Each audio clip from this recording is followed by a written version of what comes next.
Good morning, good morning. Will Mosley here. Going to continue going through just teaching creative business development. I've actually added quite a bit more to the plan. So if you joined me before, it was pretty much creative development. And I've decided to add social media distribution here as well. I had a part in here where I talked about just specific like branding, marketing, and sales. But each social platform has its own culture and its own just nuances to building and maintaining. So I thought to myself, why not add that? Because they're all very important within creative business development. And so we'll get to that soon. Today, I believe, let's see, where we last left off, we were talking about Beaver Builder, WordPress. Let's talk a little bit about logo design in this one. And when I circle back around in later episodes, we can talk more deeply about web design. So let's just say, logo design.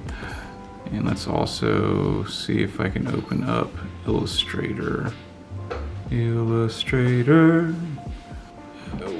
What is a logo? And this may seem very simple and just rhetorical, but a logo is essentially a mark.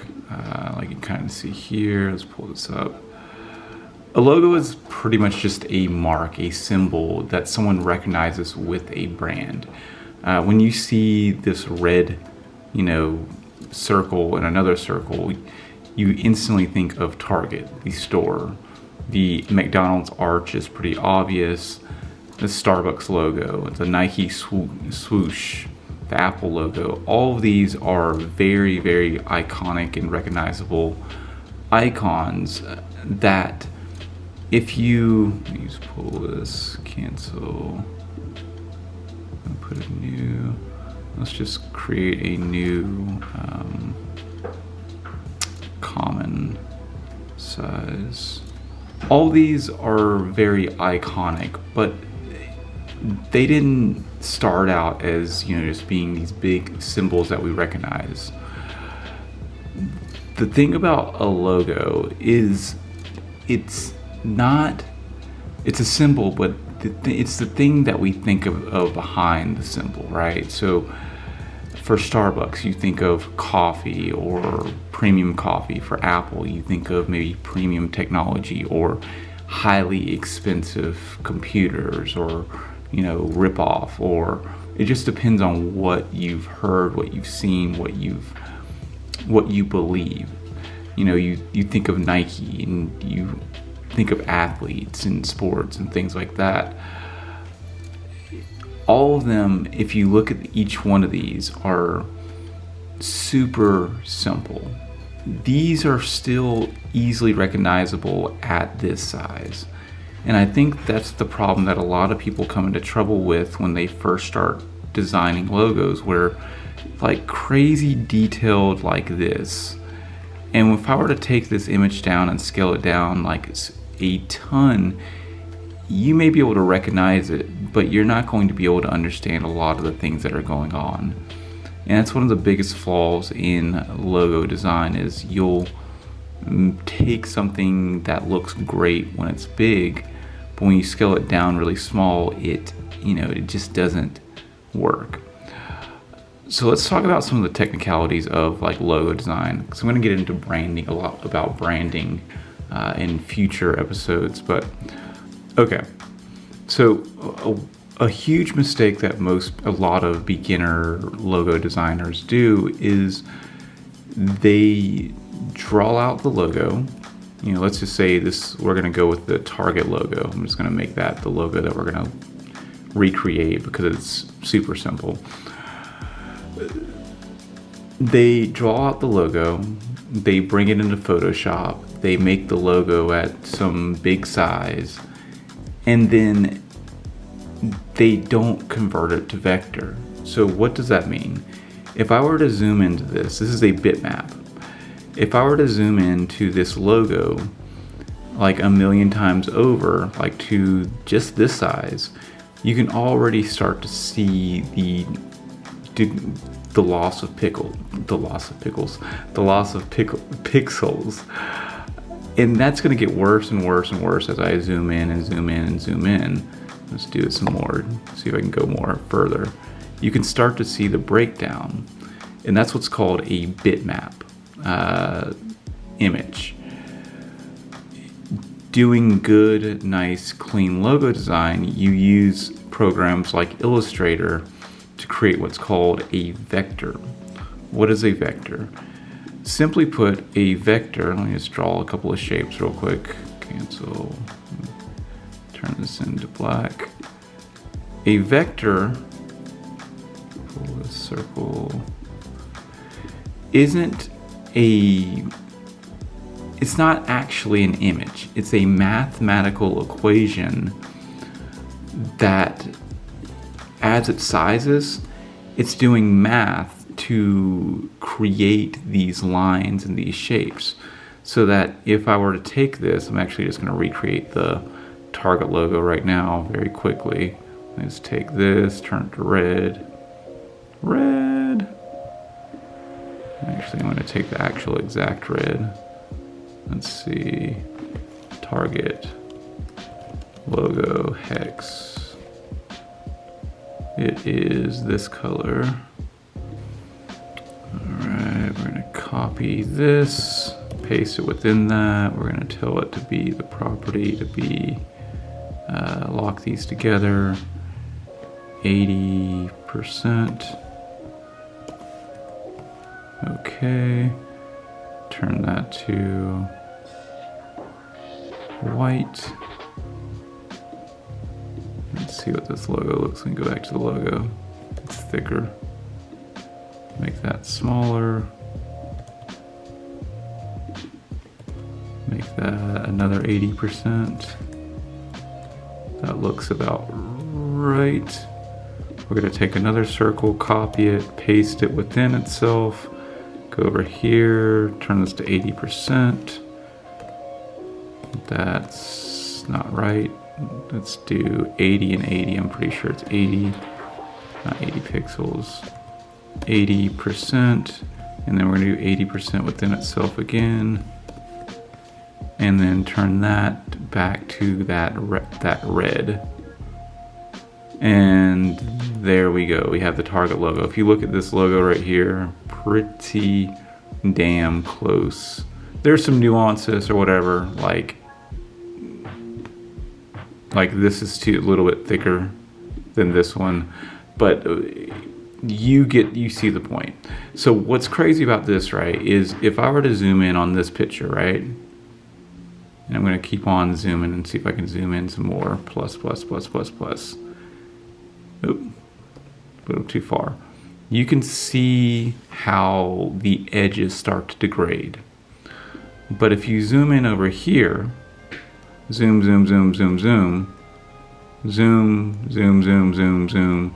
you can see that the edges are clean. They never degrade, ever. They're still the same sharpness as what it is at like a huge billboard size, or if it got small as a quarter or a dime or something like that. And the fact that the logo is this small, this tiny, and you can recognize it is a huge feat and remarkable feat for a logo, because if you can understand what it is at that tiny of a size, like that's amazing. So that's essentially what a vector is. If you look here, the vector, it's 258 pixels wide, and then it's just math repeating on itself. Inside this, it's all these things, all these different lines. Yeah, cool. So what else makes a good logo? Well, a lot of beginner logo designs, they try to add too many colors into their logo, or they try to make their logo look great in just one color. And what happens or like they try to make it look great in color or in a specific color, but they fail to make this look good in like black and white. Let's see, black. Let's see if I can do this. Black. I may need to change this to black.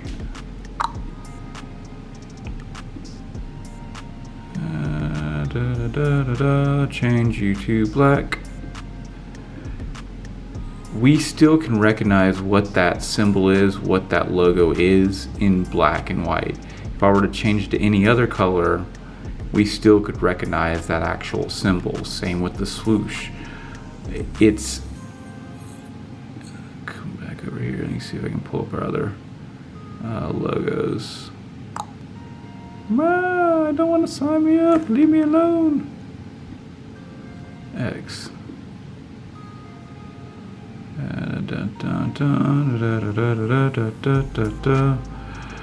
Alright, let's come back over here. Let's undo that, bring that back here. Plus you up. So let's talk about how to actually just make a logo from scratch. It's not that I wouldn't say it's not that complicated, but once you're able to break down the steps that are required, it's actually fairly easy to, get on the path of doing it. Adobe Illustrator, by the way, is like a $20 per month program from Adobe. Let me just pull this up real quick. Adobe Illustrator. You can create, brochures and flyers and anything print related, honestly. Yeah, that's a weird pricing, $20.99 per month. It is everything you could wish for and want for as far as print design goes. I create all my flyers in Illustrator. I create just pretty much everything that's not web development or film design. I use Illustrator for. It's just a really, really good tool. We got about 10 more minutes here before I finish up, but let's talk about how to actually make a logo from scratch. I think that would be a good finisher to this. So let's see, let me click File, New. Let me see if I can open up a new document in a new tab. So here we go.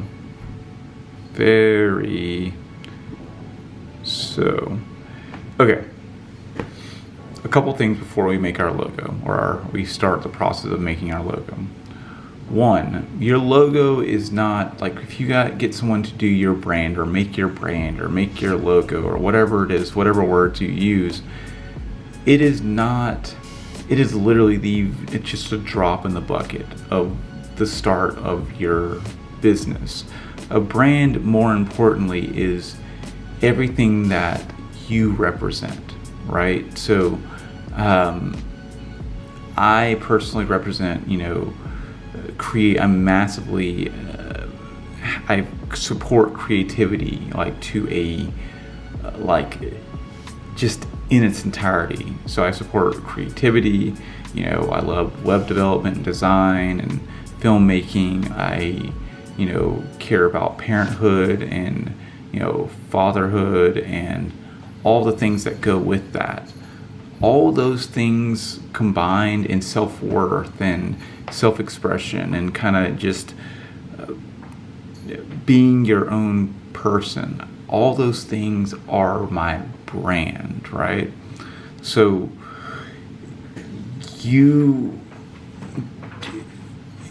that's the most important thing to bring to the table here. So let's just say I want to create a business, which I've actually created a business before called StartRight, right?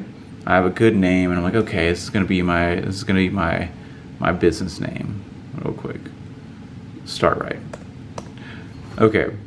StartRight, the overall idea behind StartRight was to help other people get started easily, help small businesses or startups get started. Pretty much doing all the things that I'm doing right now. Talking about web design, logo design, all that type of stuff. Just pretty much doing that for them.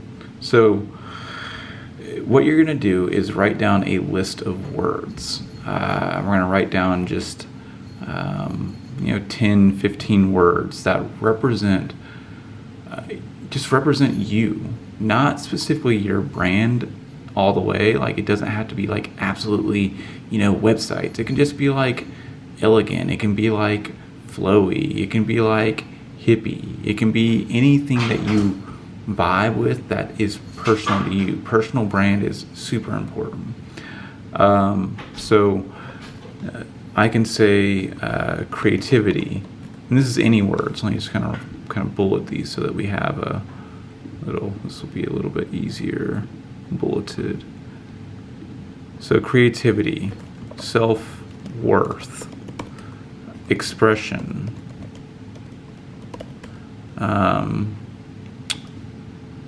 family, parenthood,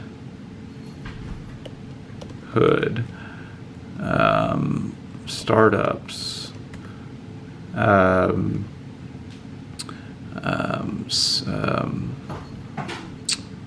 we can get very specific: web design, filmmaking, promotions,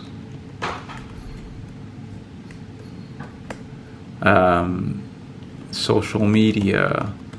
I can even say colors that I think are just saying red, happiness,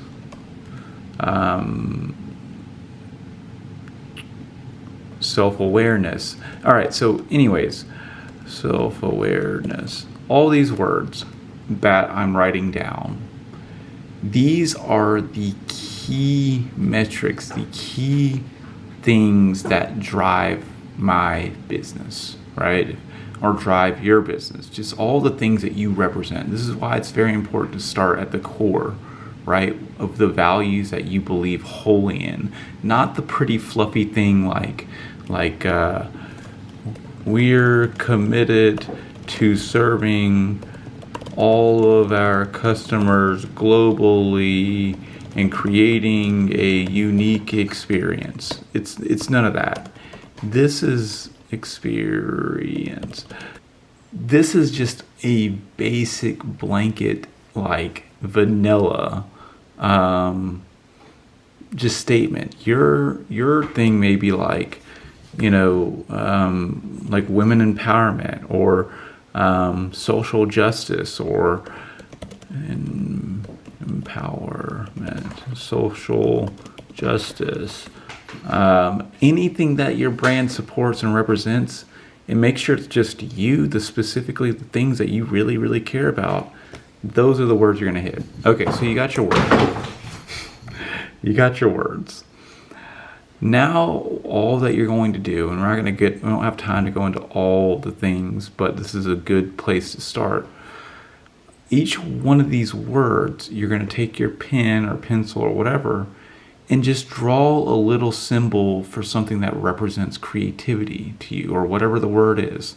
So it could be like some squiggly lines or some flowy lines or a circle or anything in your brain. This is very quick. You're just drawing it very quickly, what it just represents. Self-worth, how do you illustrate that?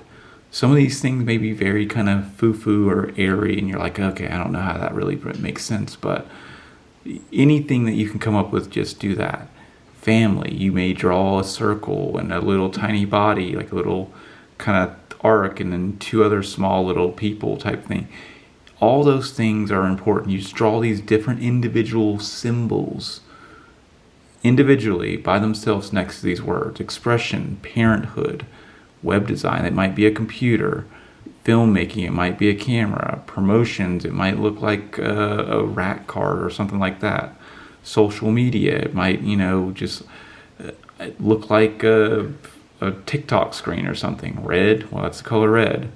What represents happiness, self-awareness, all these things. All your stuff is going to be different than mine. And what you do when you have all these little symbols drawn out on your paper, you then take individual one or two or three of them and kind of combine them to make a little logo. And you're going to do this like 16 different times. Like each time try to combine like 2 of them and try to make something from that. And you're going to land with like 3 or 4 that really speak to you. Don't worry about getting the font right or anything like that. Just the figurehead, the icon, what we just talked about, this right here is what you're looking to get. As simple as you can make it, as easy and understandable as you can make it at a small scale. That's why it's important just doing on a piece of paper, 16 of them all on the same page. It helps you not get so detailed, because when you get into the details, all that stuff's going to be lost when it gets scaled down. So once you do that, you're going to take a picture with your phone. And like I said, I'll go over this again and we'll go more into detail and in the weeds or whatever. But you're going to take a picture with your phone, import it into Illustrator, and then pretty much just pick your top 3. And if this is for a client, there you go. You got your top 3 that you're thinking of. Try to do this kind of thing where you have, let's just say, I'm just going to put these here. These are our logos for whatever reason. One that you got is like more modern, or let's just say contemporary. And if its spelling is wrong, oh well. It's 2 a.m. So one contemporary. So one of your logos is going to be kind of contemporary, the choice that you're going to try to make. Then you're going to have another logo that is more, let's just say, modern. And then you're going to have one more. And usually I'll put these all on different artboards and stuff like that. I'm just kind of just throwing this on here. That's like almost like designer's choice. So you kind of speak to each kind of part, right? If this is for you, great. You don't really have to do this, but it's good to kind of like divide it up in this kind of way. But if it's for a client, you kind of give them each kind of side of the coin, right? Here goes one that's not too far left. It's probably what you've seen before a little bit. It's a little bit more kind of like basic, but it may fit what you're aiming for. One's more way out there. This probably might be, I'll put the star as the modern, crazy, out there, whatever. Like maybe this is actually, let's just make this like, that's the modern one right there. It's like pretty crazy and wonky. But it may be like, depending on the brand, they may be like, okay, yeah, we really like that. We vibe that. And then with designer's choice is what you kind of like, what you felt was the best pick of the designs that you chose. We'll go a lot further into the weeds on logo design, but the big takeaway from logo design is your logo, just because you have a logo in colors and a font choice and stuff like that, just because you have those things, none of that really truly matters. It's the brand that you represent behind that. It's this stuff, the self-worth, the expression, all of that stuff. And every single piece of content that you put out, it's not actually hard. You don't have to think about, okay, is this on brand? Is this all about web design? Or is this on parenthood? Is this making sure that this is the thing? If it's always things that you care deeply about, it's always on brand. And you put it out and that's it. Now you can focus on specific things. Like right now, there are all these things that I care about, like parenthood and stuff like that. That's not specifically what I'm going over every single day, right? So these things are very specific to a way of building a creative business from scratch. And I can talk forever and ever and ever and ever on all these different topics. But that doesn't mean that I can't post a video, of my kid's birthday, or I can't, post a video about, self-worth or anything like that. That's the brand. And that actually has nothing to do with the logo. The logo, all cuddled up. The logo is just another, it's like a little mark. It's like, it's my face, right? It's like me. If you look at me, my, pretty face or whatever, it's kind of like I'm this logo, but the words that are coming out of my mouth are the brand. It's what's important. It's what actually matters. I think that's good for the day. The only thing I would say is fonts.google.com might be another, like if you're thinking about, if you're in the midst of this, this is an excellent resource to find really, really awesome fonts that are globally used and supported for your brand. So if I were to type out start right, you can immediately see the difference in this Della Gothic one and Oswald and stuff like that. You can click on it and you can also see what is good with the pairing, what different fonts are good with this font. So an amazing resource. And also if you're thinking about colors and you don't really know anything about color theory, colorlovers.com is a great place too. So you can type in something like let me see, where's their search, like Target, and it's probably going to come up with actual Target brand colors, maybe not. Or you can type in something like Earth, and people have already designed palettes that really match these colors, and you can use these hexes, all these colors, to make a beautiful logo. You scroll down here, you can see the hex. So if I were to take this hex right here, copy that, and then put it into here and change our color to be this. This is gonna be a dark blue now. And there you go. It almost looks like Converse, how Converse looks. So yeah, there's so much to go over, but I think that's where I'm going to end this today. I really hope you enjoyed this one. I'll be back probably tomorrow, and we'll talk more specifically about personal brand and social media creation. So yeah, see you soon. Take care. Peace out.